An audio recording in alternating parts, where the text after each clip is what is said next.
सुप्रभातं। सप्तमी कक्षायाः संस्कृतशिक्षणे भवतां सर्वेषामपि हार्दिकं स्वागतम्। प्रियछात्राः, अद्य वयं तृतीयं पाठं पठिष्यामः। एतस्य पाठस्य नाम अस्ति श्रद्धावान् लभते ज्ञानम्, अर्थात् श्रद्धावान व्यक्ति ही ज्ञान को प्राप्त कर सकता है। जो भी जीवन में ज्ञान होता है वही हमारे जीवन का आधार होता है और उसकी प्राप्ति श्रद्धा से ही हो सकती है। यह सुप्रसिद्ध जो वाक्य है ये श्रीमद् भगवत गीता में भगवान श्री कृष्ण ने अर्जुन को समझाया था कि श्रद्धा युक्त व्यक्ति, जो श्रद्धावान व्यक्ति होता है, वो ज्ञान प्राप्त करके अपने जीवन को अच्छे से चला सकता है, और जो श्रद्धा रहित व्यक्ति होता है उसको ज्ञान मिलता नहीं है, इसलिए वह जीवन भर कष्ट को भोगता रहता है। इसलिए श्रद्धा अत्यंत आवश्यक है, तभी हम ज्ञान को प्राप्त कर सकते हैं। चलिए इस पाठ को पढ़ते हैं। एक एक पद का मैं उच्चारण कर रहा हूँ, आप पीछे बोलेंगे। पहले ही गद्यांश आज हम पढ़ेंगे। अस्माकं सर्वेषां जीवनस्य मुख्य उद्देश्यं ज्ञान प्राप्तिः अस्ति। मनुष्यः आजीवनं ज्ञानम् अर्जयति। तस्य अर्जित ज्ञानस्य एव आधारेण स्वजीवनं जीवति। यस्य समीपे बहु ज्ञानं भवति सः लोके विद्वान् मन्यते। विद्वान् सर्वत्र पूज्यते। एतद् कथनम् अपि प्रसिद्धम् अस्ति। ज्ञानस्य प्राप्तिः गुरोः आचार्यस्य वा सकाशात् भवति, परन्तु तस्य अभ्यासः पुस्तकेन स्वाध्यायेन च भवति। प्राचीनकालात् एव अस्माकं देशे ज्ञानपरम्परा अतीव समृद्धा अस्ति। चलिए अब इसका भाव समझते हैं। अस्माकं सर्वेषां, अस्माकं सर्वेषां हम सबका, जीवनस्य मुख्यम् उद्देश्यं, जीवनस्य अस्माकं सर्वेषां जीवनं यत् अस्ति तस्य मुख्य उद्देश्यं, जीवन का जो मुख्य उद्देश्य है वो ज्ञान प्राप्ति ही। तो ये ज्ञान है, ज्ञान नहीं। ज और य से मिलके बना ज्ञान, ज्ञ, तो ज्ञ से ज्ञान, तो जो ज्ञान प्राप्ति ही अस्ति। तो हम सबके जीवन का मुख्य उद्देश्य क्या है? वो ज्ञान प्राप्ति है। हमें वो ज्ञान मिल जाए और उससे हम अपने जीवन को अच्छी तरह से निर्वहन उसका कर सकें। मनुष्यः आजीवनं ज्ञानम् अर्जयति।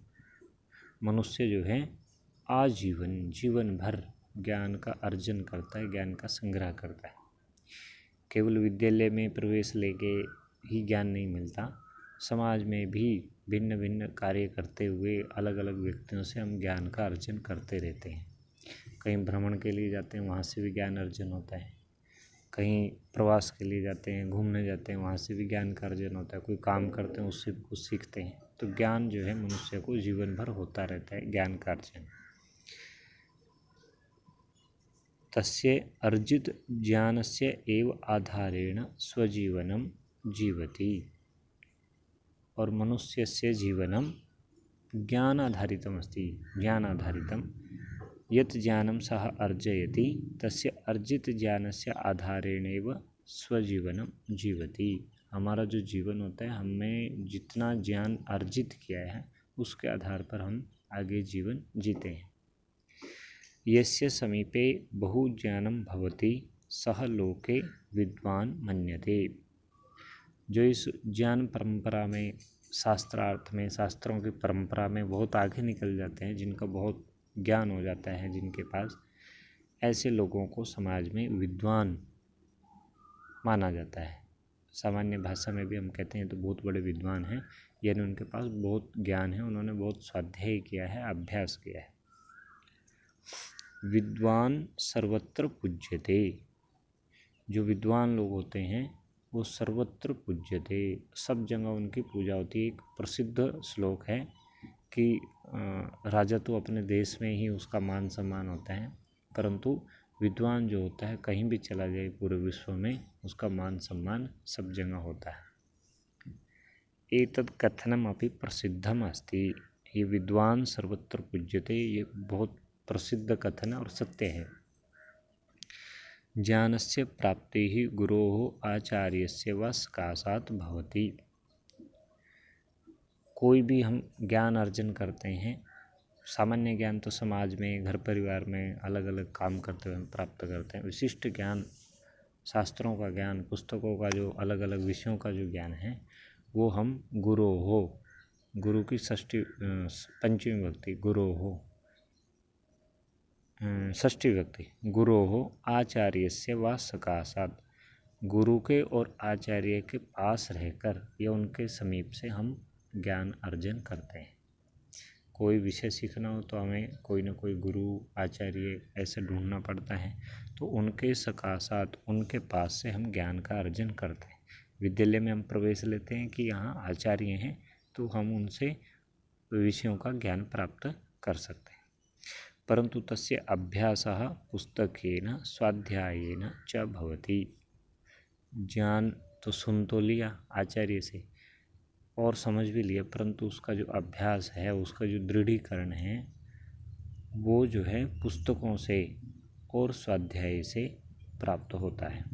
आपने बहुत से ऐसे बालक देखे होंगे, क्लास में पढ़ तो लिए परंतु पुस्तक से स्वाध्याय नहीं किया, पढ़े नहीं, घर पे कुछ नहीं किया, तो फिर जो है उनका अच्छा अभ्यास नहीं होता है। तो पुस्तकेन स्वाध्यायेन च भवति, तो इसका अभ्यास पुस्तक के द्वारा और अभ्यास के द्वारा, यानी पुस्तक से और अभ्यास करने से, दोनों से इसका जो अभ्यास होता है। प्राचीन कालात् एव अस्माकं देशे ज्ञान परंपरा अतीव समृद्धा अस्ति। प्राचीन काल से, ये कोई आज की बात नहीं है। हमारे देश के प्राचीन कुछ घटनाएं आपने सुनी होंगी कि हमारा देश विश्व गुरु कहलाता था और यहाँ की ज्ञान परंपरा, यहाँ से ऐसे विश्वविद्यालय थे कि पूरी दुनिया से विद्यार्थी पढ़ने आते थे। और गुरुकुलों में शिक्षा पद्धति, जो ऋषि मुनि रहते थे वो तप करते थे, स्वाध्याय करते थे और अच्छी अच्छी शिक्षा जो है अपने शिष्यों को देते थे। तो हमारे देश में जो ज्ञान है, इसकी परंपरा अतीव समृद्ध है। सब लोग विद्वान होते थे, ज्ञानी चिंतन मनीषी होते थे। तो ज्ञान की परंपरा अतीव समृद्ध है प्राचीन काल से।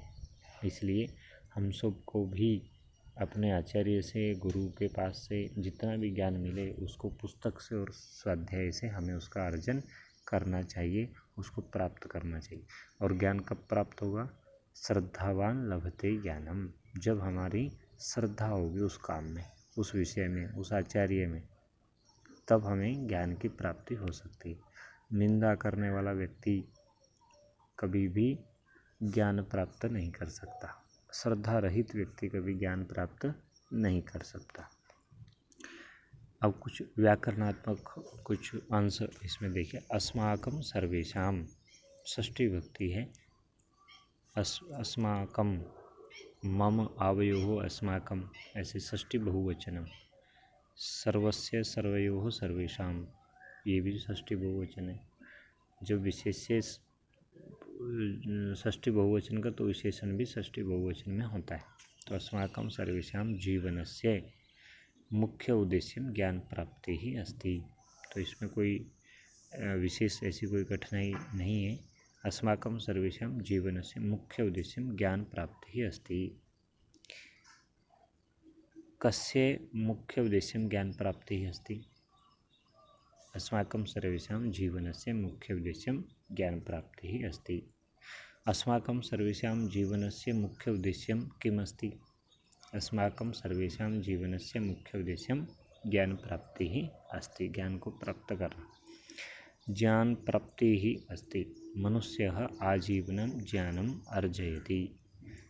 आजीवनम, आ का अर्थ होता है संपूर्ण, जैसे आवर्ष पूरे वर्ष, आजीवन पूरे जीवन।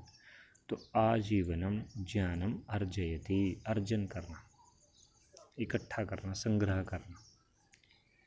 तो मनुष्य, जैसे अर्जन से धनार्जन, ज्ञानार्जन ऐसे शब्द बने हैं। मनुष्य आजीवनम ज्ञानम अर्जयति, मनुष्य संपूर्ण जीवन ज्ञान अर्जन करता है। कः आजीवनम ज्ञानम अर्जयति, तो मनुष्य आजीवनम ज्ञानम अर्जयति। मनुष्य आजीवनम किम अर्जयति, मनुष्य आजीवनम ज्ञानम अर्जयति। तो इन प्रश्नों के उत्तर हमें आने चाहिए, तब हमारे पाठ समझ में आया होगा। तस्य अर्जित ज्ञानस्य एव आधारेण स्वजीवनम जीवति। अर्जित ज्ञान जो है उसके आधार पे ही जीवन जीता है। मनुष्यः कस्य आधारेण स्वजीवनं जीवति, मनुष्यः अर्जित ज्ञानस्य आधारेण स्वजीवनं जीवति। यस्य समीपे बहु ज्ञानं भवति सः लोके विद्वान् मन्यते। यस्य समीपे षष्ठी विभक्ति, जिसके समीप बहुत सारा ज्ञान होता है वह संसार में विद्वान मन्यते। तो कः विद्वान मन्यते, यस्य समीपे बहु ज्ञानं भवति सः विद्वान मन्यते। विद्वान सर्वत्र पूज्यते, एतद् कथनमपि प्रसिद्धमस्ति। विद्वान सर्वत्र पूज्य, किम कथनम प्रसिद्धमस्ति, विद्वान सर्वत्र पूज्यते। और इसका अर्थ क्या है? विद्वान सब जगह पूजा जाता है, यह उसका मान सम्मान होता है। ज्ञानस्य प्राप्तिः गुरोः आचार्यस्य वा सकाशात् भवति। वा का अर्थ होता अथवा। तो ज्ञान की जो प्राप्ति है वो गुरोः यानी गुरु के अथवा आचार्यस्य वा सकाशात् भवति, आचार्य के समीप से प्राप्त होता है ज्ञान। परंतु तस्य अभ्यासः पुस्तकेन स्वाध्यायेन च भवति। च का अर्थ क्या होता है? और। तो उसका अभ्यास, कस्य अभ्यासः? ज्ञानस्य अभ्यासः। तो ज्ञान का जो अभ्यास है वो पुस्तक के माध्यम से और स्वाध्याय के माध्यम से होता है। पुस्तक नहीं पढ़ेंगे, स्वाध्याय नहीं करेंगे तो ज्ञान का विस्तार नहीं होगा, दृढ़ीकरण नहीं होगा, समझ में कुछ नहीं आएगा। प्राचीन कालात्, पंचमी विभक्ति, प्राचीन समय से ही अस्माकं देशे ज्ञान परंपरा अतीव समृद्धा अस्ति। समृद्धा क्यों आया? समृद्धा क्यों नहीं? क्योंकि ये ज्ञान परंपरा इसका विशेषण है। तो वो स्त्रीलिंग एक वचन में, इसलिए ये भी समृद्धा, ये भी स्त्रीलिंग एक वचन में है। तो आज हमने एक इसका गद्यांश पढ़ा। आप इसको पढ़ें, समझें और इसको जीवन में भी धारण करें। अग्रिम कालांश में हम इसका द्वितीय गद्यांश पढ़ेंगे। धन्यवादः।